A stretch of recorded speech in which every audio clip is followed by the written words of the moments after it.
Coming up next on Passion Struck. Think of the people that are Olympians and the work that it took to get into something like that. The people that become the superstars, people that make the breakthroughs in research. None of that came from someone doing something easy. You don't get greatness from taking the easy path. You get it from the challenge, you get it from the days that you fail and you fall down and you suck at things and you take that and you take your weaknesses and turn it into strengths and you learn from it. You learn from the people that are better than you. And I think that challenge and wanting to meet that challenge is what makes people into success. That's what gives them that greatness because of that willingness to fail and try and get up and try again until you get it right. Welcome to Passion Struck. Hi, I'm your host, John R. Miles, and on the show, we decipher the secrets, tips, and guidance of the world's most inspiring people and turn their wisdom into practical advice for you and those around you. Our mission is to help you unlock the power of intentionality so that you can become the best version of yourself. If you're new to the show, I offer advice and answer listener questions on Fridays. We have long-form interviews the rest of the week with guests ranging from astronauts to authors, CEOs, creators, innovators, scientists, military leaders, visionaries, and athletes. Now, let's go out there and become Passion Struck.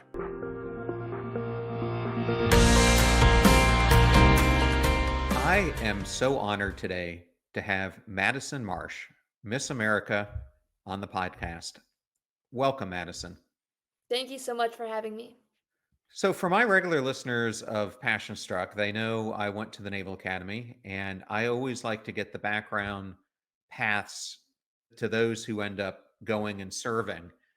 I understand you grew up in Arkansas and you dreamed of becoming an astronaut, which I love this because one of my classmates, Chris Cassidy, was the chief astronaut. Love Chris. What sparked your fascination with space, and how did those early ambitions shape your path to going to the Air Force Academy? I kind of fell in love with space whenever I got to go to space camp. My family sent there. I believe I was in the eighth grade, and just getting to be a part of a group of people that were passionate about the same things that I was, getting to be a part of that teamwork, but also getting into like the fun science of doing all of the different, we would do mock missions pretending that we were astronauts. I got to be the botanist and just getting to do fun things like that with people that were just as passionate as I was really sparked that desire for me to go to the Air Force Academy.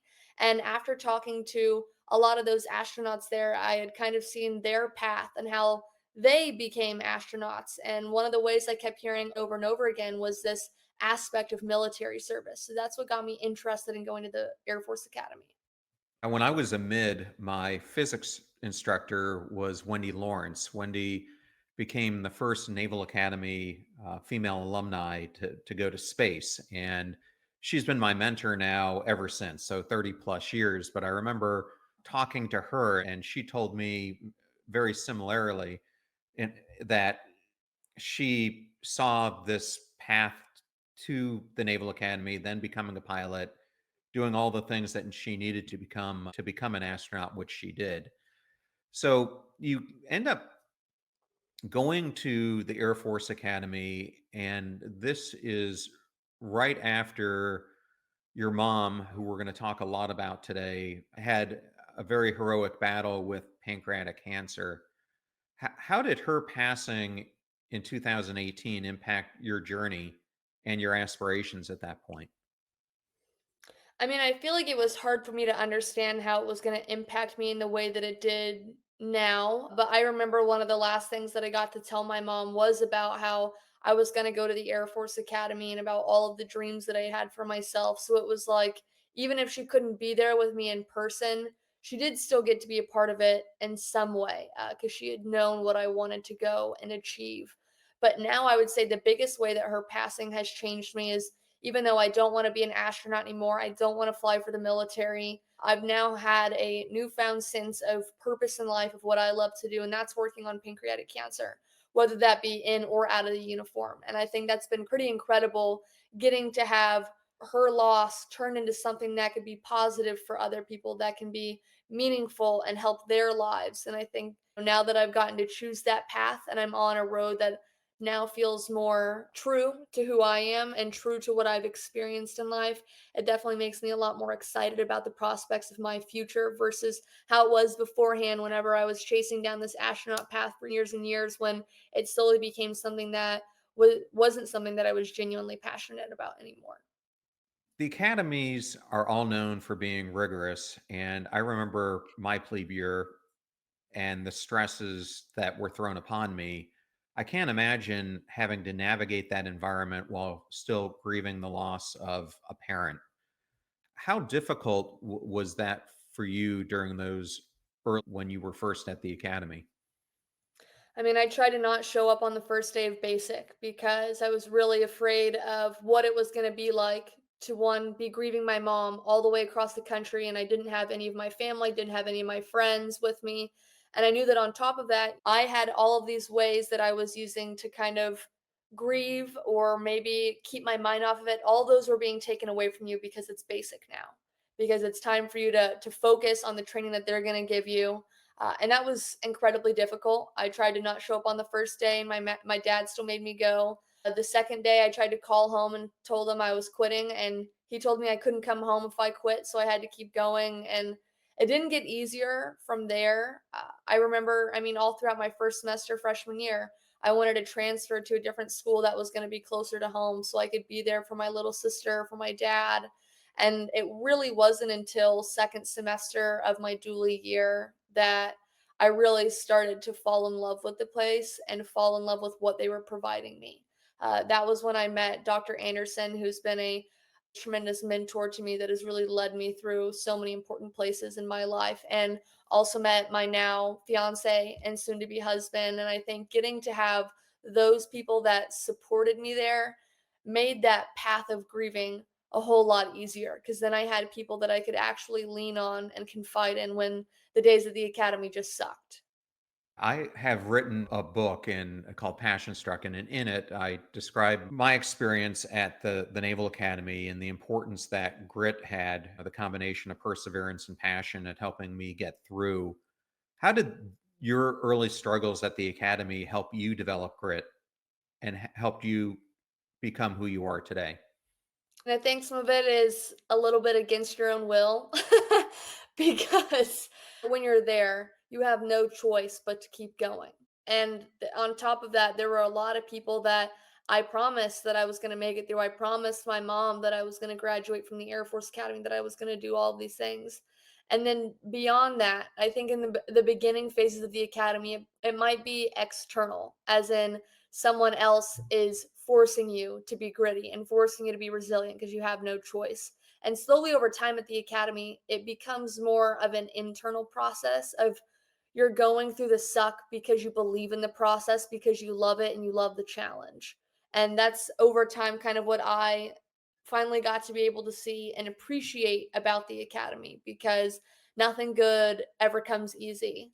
And I love that aspect about it because when you're done and you push through the hard stuff, you feel so much prouder at the end because you actually earned something. And I think the Air Force Academy is similar to the Naval Academy in that you're judged on your academics, of course, but you're also judged on your military bearing. And then there's always a physical component to it as well. So, Mhm, what people don't understand about the grading system is it's much more complex. When I was there, our grades compared to people at civilian schools were much lower because of the different elements of it. mhm. Um, but it is definitely a challenging time, and there are often aspects of it where you're trying to seek out fun because you have so much stress on you that you're looking for an escape. For me, I kind of did that because I was a Division One runner, but even with that, that brings on even more stress. And Mhm. as I've done research on you, your interest in pageantry came during this challenging time as an outlet for fun and personal growth. Is that correct? Yes. So how did you end up doing that? Because looking back, I just can't imagine doing everything that we had to do and then layering another challenge on top of it where you would have to prep and do all the things that you do. So how did you go about that? I mean, I would say a lot of my prep overlapped with other areas of my life. Because I mean, at the Air Force Academy, obviously, in any military capacity, you have to be physically fit. So there wasn't ever like a, oh, I need to be fit for stage. It was, I need to be fit year round so I can continue serving in the military. And then when it came to interview prep, I was already doing interview prep for all of my scholarships that I was applying for. During my time at the academy, I was an astronaut scholar, ended up becoming a Truman Scholar, and then a Rhodes finalist. And those interviews are tough. And I remember every day after school, we had a public speaking lab at the academy for free. And I would just go in and I would have them grill me on any political question, any question on my resume that they could think of. And so when it came time to prepare for a pageant, I was already doing the work. I was just now showing off the work that I had put in a very different and unconventional way that you don't typically see in the military. My plebe year roommate, and we were company mates the entire time I was there, was a Rhodes Scholar, and I know just how rigorous it was for him to go through that process. So, congratulations for you for doing that. This whole podcast is really about how intentional choices shape who we become. And you're just removed from the Air Force Academy, and right now all the services are having issues with recruitment. And the same thing goes with the service academies. The number of people who are applying in some ways is down from what it used to be. What made you have the intentional choices to pursue these passions? And how would you recommend young listeners who might be tuning in today could make the decision to pursue something hard, like going to the Air Force Academy or like trying out for a pageantry? Because I think oftentimes we end up taking the easier path. I mean, I've personally always liked the challenge because you feel proud of what you've accomplished when you finish. I mean, think of the people that are Olympians and the work that it took to get into something like that. The people that become the superstars, people that make the breakthroughs in research, none of that came from someone doing something easy. You don't get greatness from taking the easy path. You get it from the challenge, you get it from the days that you fail and you fall down and you suck at things and you take that and you take your weaknesses and turn it into strengths and you learn from it. You learn from the people that are better than you.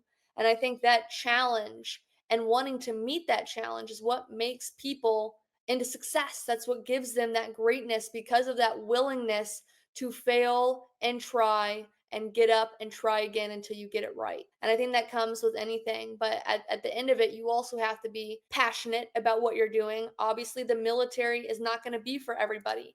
Pageants aren't going to be for everybody, but I can guarantee everyone has their little niche thing that they're interested in, a passion of theirs, and that's when you pour into that challenge. I mean, for me, I'm really passionate about my nonprofit, and all the time I'm trying to figure out ways that we can be better, figuring out the ways that I've messed up and how I can be a better leader the next time around, the next day, the next week, for the next year. And that really applies to anything in your life. So, of course, I would love for more people to join the military, but at the end of it, if you're not passionate about that, there are definitely other ways to still serve our country and also find that challenge and impact. I love how you bring up the suck, because that's something that's a famous slogan of the SEAL teams: embrace the suck. And I think people think about SEALs and they think they go through BUDS, basic underwater demolition school, and they immediately get the trident. And that's not the case. Typically, it takes another 18 months, 2 years to finally pin on the trident. And I have many friends and classmates who are SEALs, and what they tell me is anyone can get through a day of SEAL training. What the difficulty comes is, as you're describing, is it's getting up every single day, realizing that you're going to have to endure the suck and facing it and having the willpower to get through it and persevering. And that's what shapes them. The same thing is what you're describing shapes any passion that you want to do. So thanks for bringing that up. And many people have misconceptions about pageants. And you have said, as I've listened to and watched in other interviews, that pageantry shares many of the same core values with the military, such as leadership, public speaking, community service. What do you think people misunderstand the most about pageants, and what surprised you when you got involved? Mean, there are a lot of things that I think people don't understand, but it's also, I don't blame anyone for that. Obviously, the community of pageants is very small. It's just like maybe a lot of people have misconceptions about the military because they're not in the military. It's kind of the same thing. I think a lot of people still have those stereotypes about women who compete in pageants, that maybe they're very vain or that they might not be very intelligent. And I think through competing in pageants, I have met some incredibly passionate and intelligent young women who are impacting their communities in so many different ways than I could have ever imagined. I mean, if you watch one night of Miss America and listen to the girls talking about their community service initiatives and the ways that they're impacting their communities, it's incredible because that's real work that's going back to hometowns all across America to help people who are in need. And I love that because one of the things I always spoke to my cadets about at the Air Force Academy is finding ways to serve outside of your uniform. I think when you're at the academy, you sometimes forget that life exists beyond the black gates and the confines of where you exist, and being able to sometimes realize that you can give back to your immediate community. And that doesn't have to necessarily come in the form of military service. That could be showing up to take care of your family, your siblings, your loved ones, coming home for dinner and serving them in that way. Or maybe you're the person that's going to go out and volunteer every Saturday. Or maybe you're going to give up a couple days a month to go volunteer and serve your immediate community in that way. There are a lot of ways that we can interplay that in the military, and those are lessons that I was also taught from competing in pageants. Thank you for sharing that. And becoming Miss America is no small feat. And I think that there's this stereotype that people have about Miss America, that they would think that you're different from a lot of the women who compete. But as I have come to understand it, as I have been studying this more and more, the talents that the women have are incredible. And the questions that you guys are asked during the competition really require a deep intellect to be able to answer them. I was hoping that maybe you can talk about that experience and some of the questions that were thrown at you and some of the other women who competed. Absolutely. I remember my preliminary night question for my community service initiative was to talk about how I saw artificial intelligence interplaying with early detection of pancreatic cancer research. And that's something that you have to answer right on the spot in front of a crowd. And it's going to, by the way, exist on video for the rest of your life. So you got to hope you don't mess it up. So that's kind of the things that you have to prepare for all of the time. And then my finals night question after I'd made the top 11, they actually ended up switching up the way that we did the questions. So they weren't going to be about our community service initiatives anymore. We basically played musical chairs, and then whatever chair you sat down in, you would hold up the number that was sitting there, and behind you would be a hot topic in America. And mine was about drugs in America. All it says is drugs in America, and you have a minute and a half, I believe, to respond however you fit.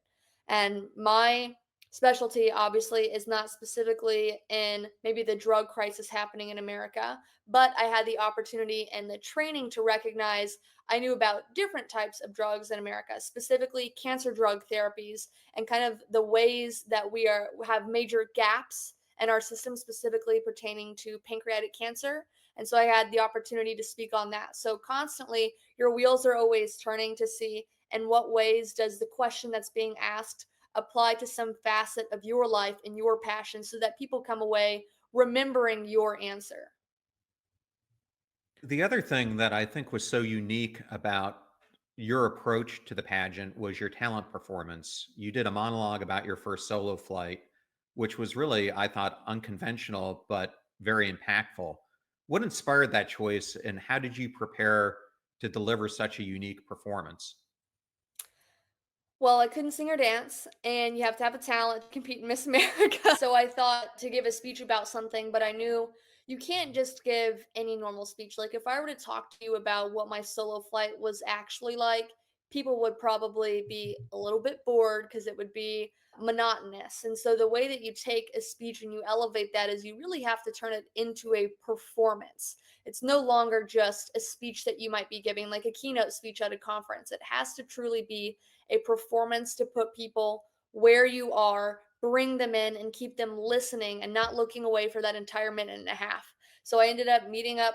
I had coaches that actually were previous actors or performers and kind of having them help me take something of me just talking about what it was like at the age of 16 to fly and turning it into something that was going to impact people or make them think twice. And I think what's been really cool is even though my talent might have been a little bit controversial to people, it's been really awesome hearing from these little girls now saying, "Oh, well, I kind of want to join the military, or maybe I want to get into flying." I didn't really see that as a path for myself, but after watching that performance, it seems so fun. Like I really want to try it out. And I think that's pretty cool because now, if my little minute and a half could have inspired some young girls to go into aviation, then it was worth it.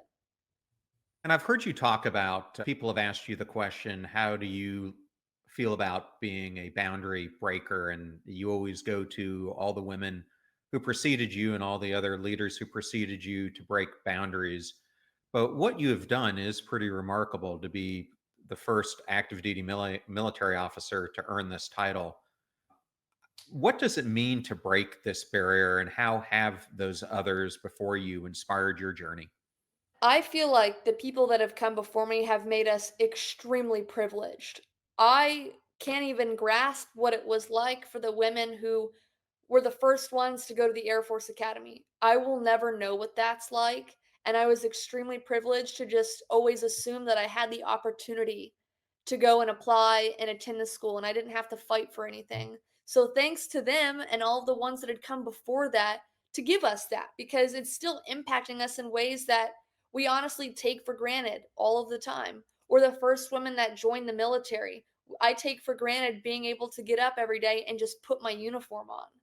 And so now, I mean, I those people were true groundbreakers, stereotype breakers. They opened up doors for so many women to follow them. But I think what I've realized about this past year is maybe I don't necessarily see myself. I see them not even close to what they accomplished for young women, but at the same time, you don't have to be a big first or have a fancy title to change perceptions of people and to open up doors for other people. Because even though, I mean, after I won, I thought, oh, maybe all it's going to be is just a flashy news headline.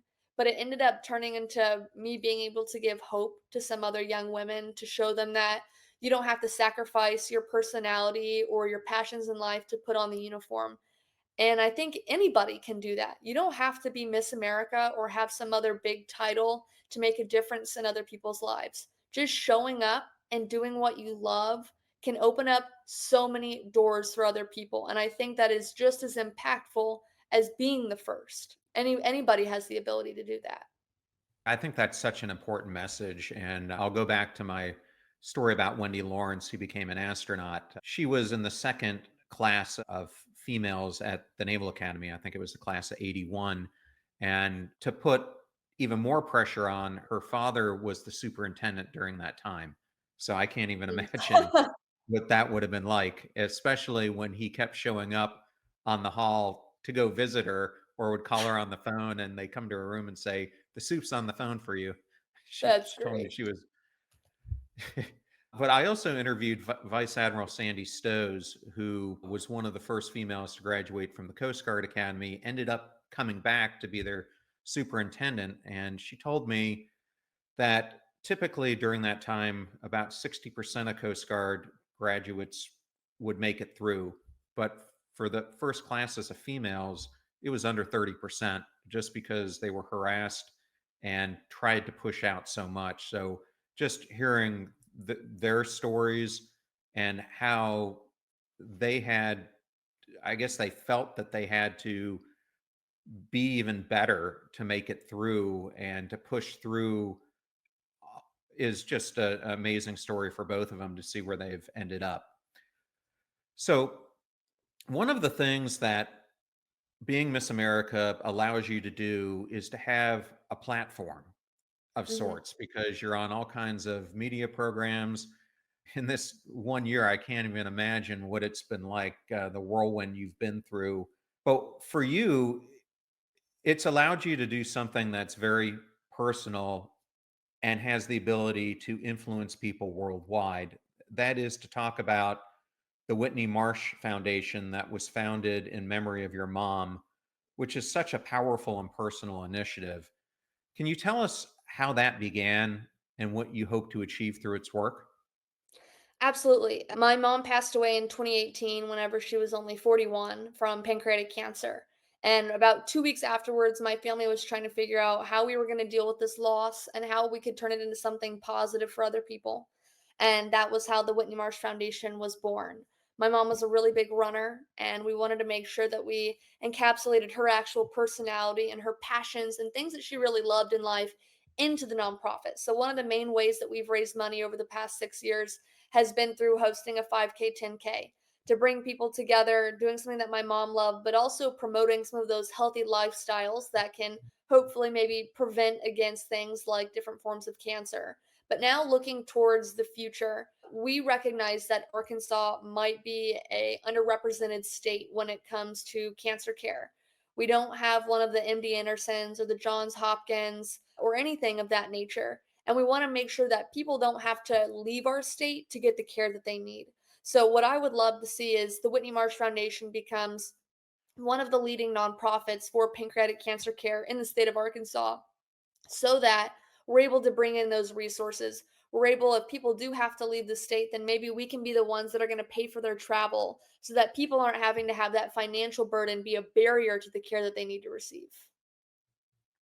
And that's such a noble mission. I have a friend, Bill, who has fought cancer now 6 times. And I actually had him on this program. But what he told me, I hadn't really thought about it through this lens, is that you have to look when you're fighting cancer almost as if it becomes a business because people don't realize that in order to get the treatment, you need to go to the best place that they can provide it. And oftentimes, Mhm. as you're saying, that's not in close proximity to you. So you have to figure out the logistics of how do you get there? How do you cover the costs? How do you get people to care for your home and potentially pets and other things while you're going there, or if you have kids, etc. So there's a real need to have cancer treatment closer to where people live because it's difficult to get that support. Mhm. What are your thoughts on that? I mean, we saw whenever my mom went through, we did have to send her outside of the state to get care. And it's been really unfortunate because we know a lot of people in our state might not be able to afford to fly outside of Arkansas. Maybe they don't have the ability to take off multiple days of work to go receive care from elsewhere. And that is so unfortunate because everyone deserves the right and the opportunity to survive. But with a disease like pancreatic cancer, with it being as difficult as it is to treat, to detect, to cure, you do have to go sometimes to those best places. And I want everyone to be able to have that same opportunity that my family had. Obviously, we don't have any perfect answers or solutions right now, but that is going to be our goal and mission as a nonprofit moving forward.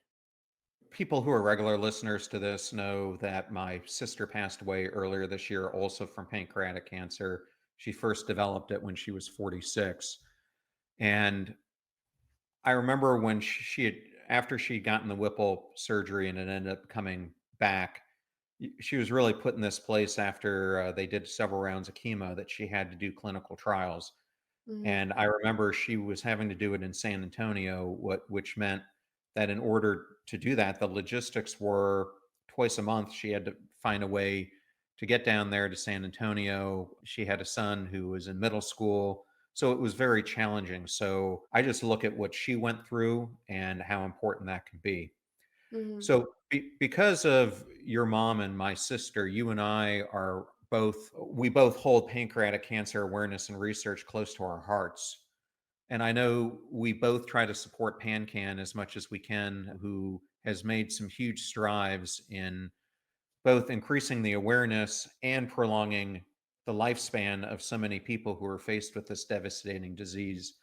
What progress do you see as being made in pancreatic cancer research and treatment, and how can people support this cause? I mean, one thing that I've seen, at least over the past 6 years, has been that rise in survival rate. Even though it's been slow, it has been a steady increase. And I think that gives me a lot of hope because I talked to Julie Fleshman, the CEO of Pancan, about this a lot. What I always look towards is breast cancer, where they were 40 years ago, because that's kind of where pancreatic cancer is sitting now. 40 years ago, breast cancer was basically a death sentence. I mean, there wasn't high survival rates, there really wasn't anything going on in the field. And look at where it is now. The money that's put into it, the research, the early detection avenues, the survival rate, how drastically it's increased. That's the hope that I see for pancreatic cancer because even though we're slow and steady right now, I think now that we've been able to break those first initial barriers to getting people to be more educated about it, to have more awareness, to get more researchers involved, I think that's only now opening up more and more doors to accelerate the needs that we can meet in the coming years. I think that's so important. And I think one of the keys to pancreatic cancer is early detection because the most feasible treatment that they can give you is the Whipple surgery, which has had the most profound effect on people having longevity. Yet it's often caught so late. And I'm happy to hear that there are companies like Epi1 who have now found blood work tests that people can take that will tell you if you've got the precursors for this so that you can get examined more regularly if you are one of those people who meet those criteria. And I Mhm. hope so much more of that comes. Plus, I really hope that they find a way that they can utilize immunotherapy and find ways to penetrate the membrane of pancreatic cancer, which has been really problematic in treating it with chemotherapy, immunotherapy, and everything else. So, those are some of the big things I hope to see in the future. So, you have really used your platform to amplify the foundation's mission. What do you think has been the most rewarding moment in your advocacy journey so far? One of the parts that I've really loved this year is whenever people get to come up and share some of their own stories with me and saying, "Oh, I heard you talking about this on the news. And I want to tell you about a person that I loved and lost to pancreatic cancer because even though it's not uh, a, a community or a club you necessarily want to be a part of, I think the family that I've been able to gain from the pancreatic cancer world has been pretty incredible. And a moment that personally also really loved this year was at our race.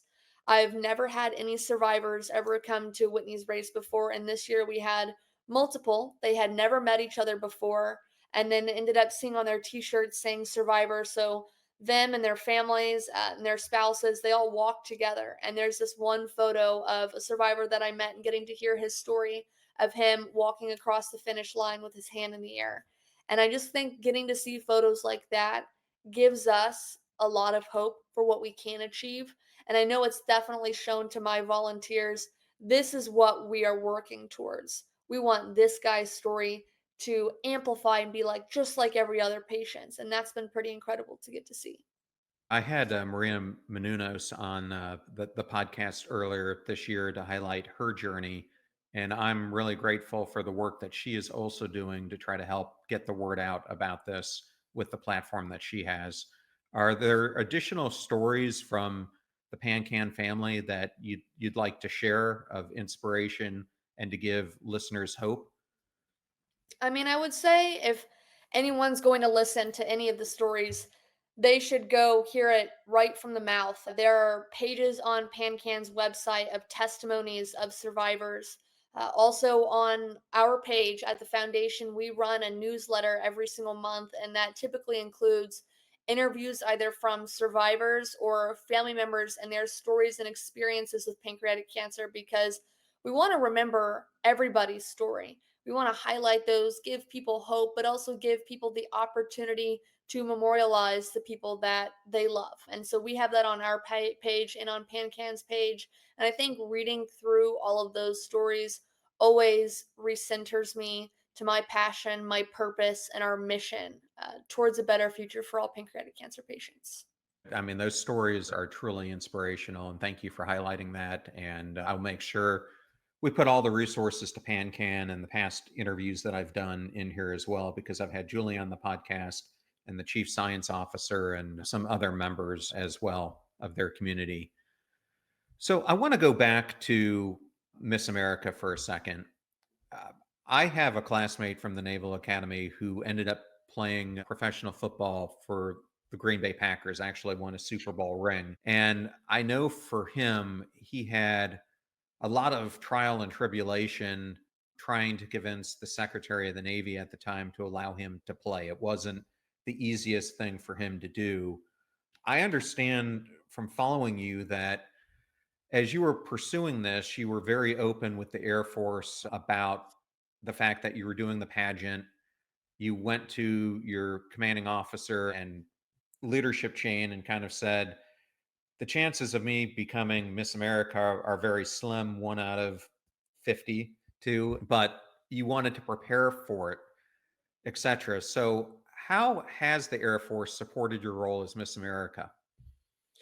I wouldn't get to be Miss America without the Air Force's support in so many different ways. One, I wouldn't have been able to achieve this without the mentors at the academy, without all the lessons that I had learned from the Air Force, but also kind of what you just mentioned about how they had helped me prepare for the opportunity. I remember after I even going to prepare for Miss Colorado, I was talking to my commanders about that to make sure I had all the tools and resources to make sure that everybody was aware of what we were getting into. And then afterwards, preparing them for Miss America to come up with some sort of mock plan of what we would want my year to look like so that it would be worth our time.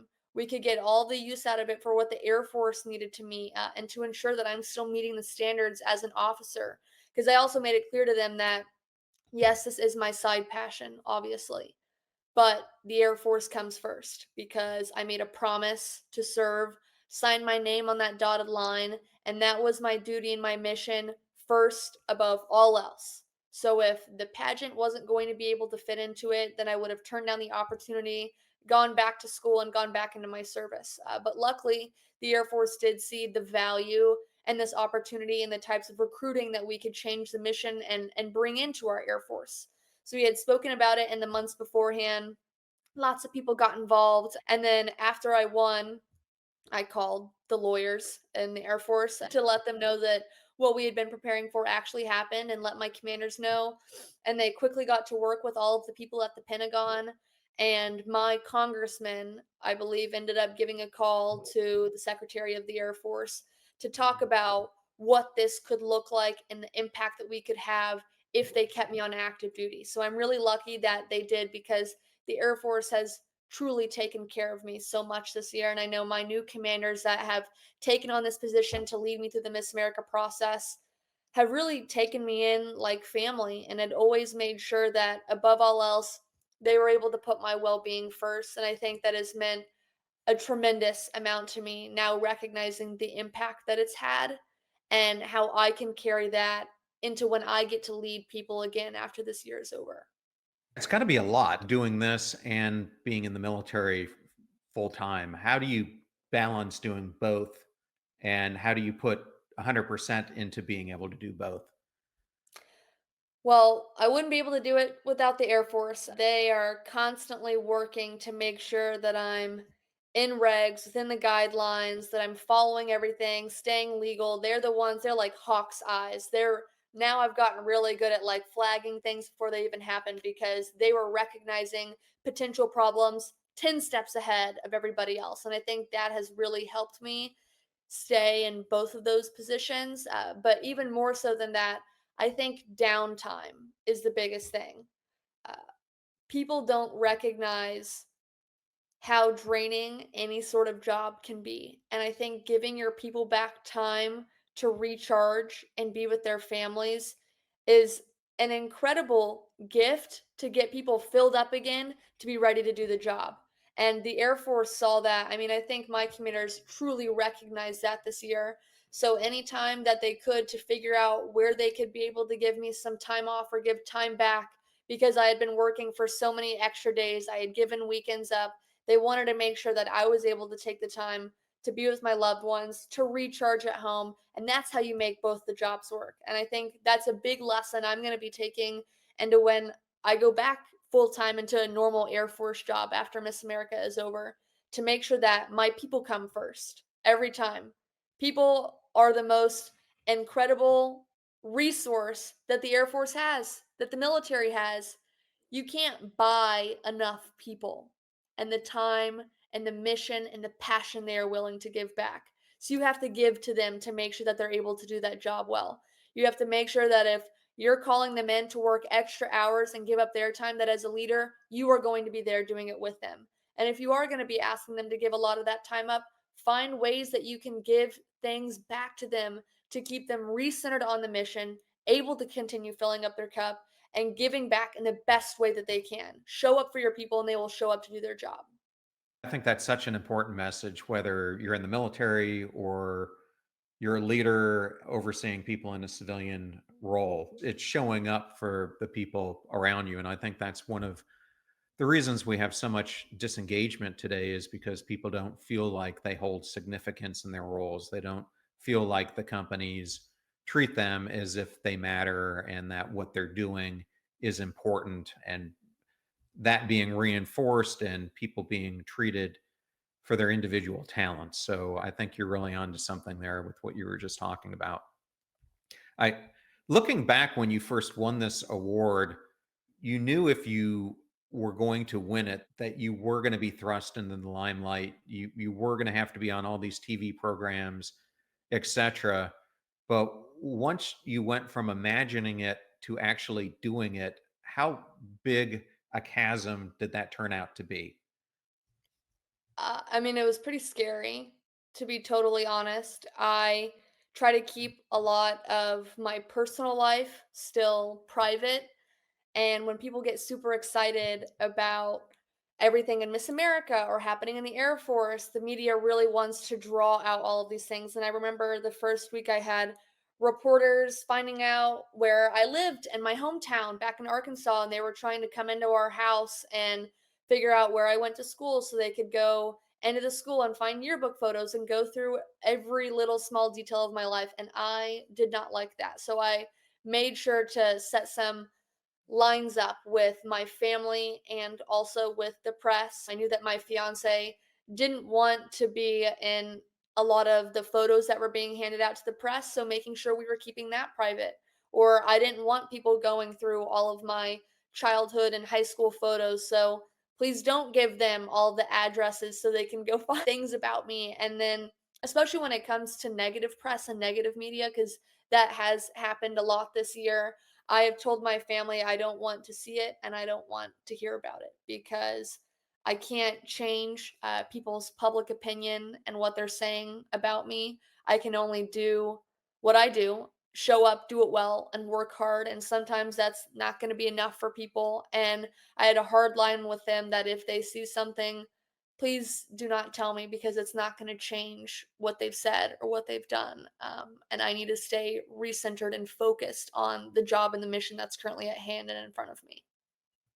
I used to go to church in Austin, Texas with Matthew McConaughey. And for about 18 months, he got to come religiously and be himself with his kids and his wife. And it was fantastic because he was just, he just wanted to go to church. He just wanted to have a place where he could be himself. I felt by observing him. And then all of a sudden, I guess some people put up social media posts that they had seen him there. And so the paparazzi started showing up, and I really felt bad for him. And being in this role, it's got to give you some understanding of what it's like to be a celebrity and the challenges that they face.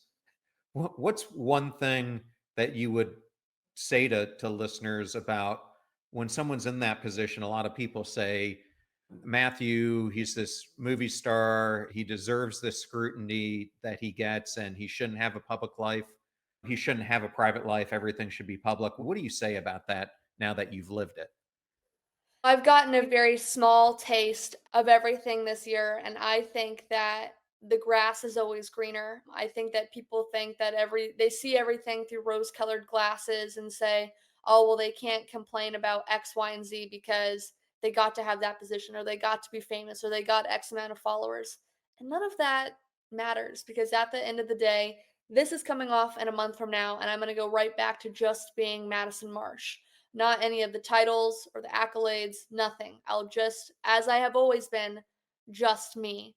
And understanding that even though people might get to have that fame or the fortune, that people still go through individual struggles and everyone has a right to privacy no matter how much they put out in the public world. Everyone has a right to just be a human and enjoy time with their family and get to just be them and not have to have the burden of their job, because luckily enough for majority of the world, when you take off from work every day you get to go back to being just you. But for them, maybe it seems like they have to do it 24/7. They always have to be on. They always have to be thinking about who's watching, who's taking photos. And so giving those people that time and that ability to just be themselves, because we'll never be able to understand what that's like for them. But we can be a little bit more gracious and forgiving to people, to make sure that everyone gets to have some sort of a fair experience. As the face of the Air Force, which you've become, probably not even wanting to be that, but it's literally what you've become. And Miss America, how do you see your role in inspiring the next generation to consider military service? And what message do you hope to share with potential recruits about the opportunities and values in the Air Force, but in all the services? Having to go and work with recruiting this year, obviously we always talk about we want more people, but what I want, not necessarily quantity, but I want quality candidates. I want people that are genuinely passionate about serving the United States and putting the uniform on, because I never know, maybe the person that I'm talking to is going to end up getting deployed with my fiance or one of my best friends in the Air Force, and their ability to work hard, follow orders, and be courageous and be a leader to others, that could potentially be the difference of life or death for some of my friends that are going to serve alongside them. So I want good quality candidates. I want people that want the challenge, that are willing to work hard, that are willing to have sucky things happen to them in their service and know how to get through it and band together with the people beside them. That's who I'm looking for. I want leaders of character joining the military. Thank you so much for that. And I completely agree with you. We need leaders of character protecting our freedom. So, we started this whole episode talking about outer space and your desire to become an astronaut. And I want to use that to lead into a quote that I've heard you talk about. You said, "The sky is not the limit, and the only person stopping you is you." How has this philosophy guided you through the challenges you faced? And how do you hope to inspire others to embrace the mindset in their own lives? And I would say you're probably going to find at least one person, if not multiple, in your life who maybe don't believe in you, have maybe instilled doubt. But really, at the end of the day, that opinion doesn't matter. What other people want you to do with your life doesn't matter. I know I've gotten a lot of pushback this year for saying I'm not going to pilot training anymore. But at the end of the day, at the end of my life, the only person whose life I'm going to live is mine. And the only life that you are going to live is yours. So stop living for other people, stop living for their praise, for the accolades, and just find something that you actually care about, that you're passionate about. Because I can tell you right now, you are going to do a much better job if you do something that you care about and you work hard at it. Because whenever you combine that passion with your purpose, you are able to become more resilient, to produce a better product, to impact the world in ways that you could never imagine. So focus on that. Focus on the true meaning of what it means to live your life and stop living to somebody else's definition of success. Because if you do that, you are never going to find success. You're always going to be chasing the next thing and the next thing and the next thing instead of living in the moment and defining to you what it means to succeed. Okay. And the last thing I just want to ask you and leave with is your mom. What's a little thing that she did that stayed with you forever? I would say even towards the end of her life, she was always focused on other people. There was a note that we had found in her phone that she had written to herself after her Whipple surgery was canceled, and her note was not focused on wishing she could have achieved just one more thing, or wishing she would have stayed at work a little bit longer, or sent off another text or an email. She was worried about her family, how we were going to continue on after she passed away, wishing that she had more time with us to just create memories. And I think that means a lot to me because I feel like we all kind of get stuck in this race of going to the next achievement, going and getting the next thing, and continuing to run and never recognizing the true importance of life, of what is directly in front of you. And that is creating a life of meaning with people that are meaningful to you right in front of you. My mom, if she got to be here today, she wouldn't be worried about winning Miss America or winning a Rhodes Scholarship or staying after work just a little bit later to get ahead. She would be worried about, can I have an extra meal with my family this weekend? And so that truly recenters me after this year because success means nothing if you don't have anybody to come home to. And Yeah, me it's getting to really, come home to my family, getting to come home to my fiance and sharing these moments with him, that's what gives this meaning. Is getting to share that with people, getting to create moments of purpose for other people that get to follow behind us. That is how you create meaning in life. It's not about the accomplishment itself. It's about what you can do for other people, how you can serve other people and create a life full of love. And that's going to stick with me forever, thanks to how my mom really just carried out her life up until the very end. well, I think Webster should put in under psychological wealth what you just talked about because that's really what it is. Well, Madison, thank you so much for being here and congratulations again. And I know you're probably happy and sad to see this phase of your life come to a close, but I'm sure you're exhausted at this point. So thank you again for coming on the show. It was really an honor to have you. Well, thank you so much. I appreciated it.